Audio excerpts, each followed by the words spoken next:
আপনার তৈরি পাটিসাপটা পিঠা কি ঠান্ডা হলে শক্ত হয়ে যায় অথবা প্যান থেকে তোলার সময় ফেটে যায়? তাহলে আজকের এই ভিডিওটা একদম আপনার জন্য।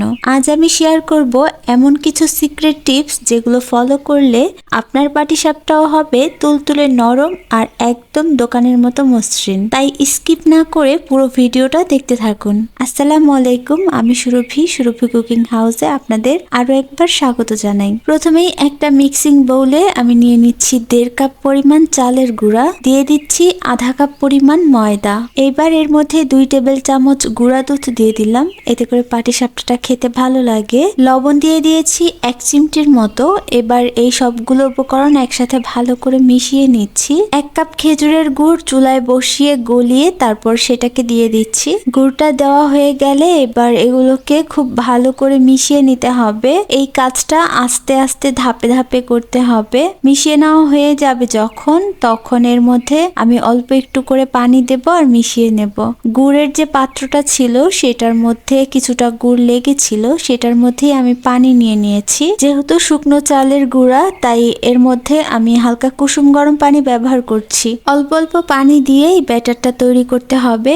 একেবারে বেশি করে পানি দেওয়া যাবে না, অল্প পানি দিতে হবে আর এইভাবে একদম ভালো করে ঘুরিয়ে ঘুরিয়ে ব্যাটারটা তৈরি করতে হবে। আপনার এই পাটিসাপটা পিঠার ব্যাটার যত পারফেক্ট হবে ততই পারফেক্ট হবে পাটিসাপটা পিঠা। এর কারণেও কিন্তু পাটিসাপটা পিঠাটা ফেটে যায় যখন চুলায় দেওয়া হয়। দেখতেই পাচ্ছেন এরই মাঝে আমি এটাকে ভালো করে একদম ফেটিয়ে নিয়েছি অল্প অল্প পানি দিয়ে।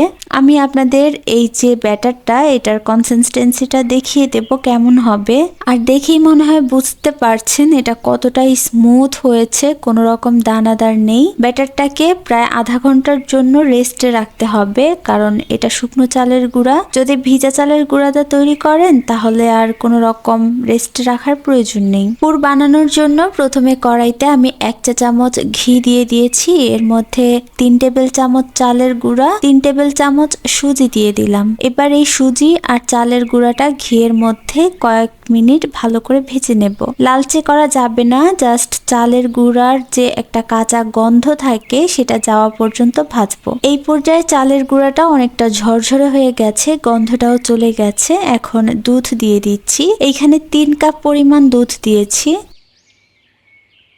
চিনি দিয়ে দিচ্ছি হাফ কাপ পরিমাণ। 1/4 কাপ গুঁড়া দুধ দিয়েছি, এতে করে খুব তাড়াতাড়ি দুধটা ঘন হবে আর পুরটা খেতে অনেক ভালো লাগবে। দিয়ে দিচ্ছি 1 চিমটির মতো লবণ। মিষ্টি খাবারে যারা লবণটা পছন্দ করেন না তারা লবণটা স্কিপ করতে পারেন। একটা এলাচ দিয়ে দিব, এতে করে এলাচের খুব সুন্দর একটা ফ্লেভার অ্যাড হবে। আপনারা চাইলে বাদ দিতে পারেন। এলাচটা মুখটা একটু ফাটিয়ে দিয়েছি। এই পর্যায়ে পুরটা নামিয়ে নেব, কারণ নামানোর পর এটা অনেকটা ঘন হয়ে যাবে। এর থেকে বেশি যদি শুকিয়ে ফেলেন তাহলে সেটা শক্ত হয়ে যাবে। এবার নামিয়ে একটা পাত্রে ঢেলে নিচ্ছি। পিঠাটা তৈরি করার জন্য আমি এখানে একটা তাওয়া নিয়েছি আর তাওয়াটাকে একটু তেল দিয়ে ভালো করে মুছে নিলাম। পিঠা বানানোর সময় পিঠাটা ভেঙে যাওয়ার একটা মূল কারণও কিন্তু এইটা। আপনি যদি তেলটা না দিয়ে নেন তাহলে পিঠাটা উঠতে চাইবে না আর ভেঙে যাবে। তো এবার ব্যাটারটা দিয়ে তারপরে এইভাবে একটু চামচ দিয়ে ঘুরিয়ে গোল করে নিচ্ছি। যখন পিঠাটা এরকম উপর থেকে টেনে আসবে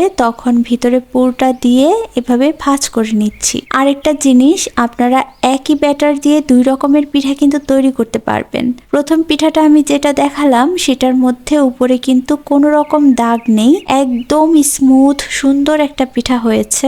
আবার অনেকেই আছে ছিদ্রযুক্ত পিঠা পছন্দ করেন, তারা জাস্ট চুলার আঁচটা একটু বাড়িয়ে দিবেন তাহলেই ছিদ্রযুক্ত পিঠা তৈরি হবে। এই তো আমি দ্বিতীয় পিঠাটা চুলার আঁচটা একটু বাড়িয়ে দিয়েছিলাম, এতে করে এই পিঠাটা কিন্তু অনেকটা ছিদ্রযুক্ত হয়েছে। দেখুন সবগুলো পিঠা একই রকম ভাবে বানিয়ে নিয়েছি। প্রত্যেকটা টিপস যদি আপনারা ফলো করেন তাহলে আপনাদের পাটিসাপটা পিঠা সবগুলো সুন্দর স্মুথ হবে।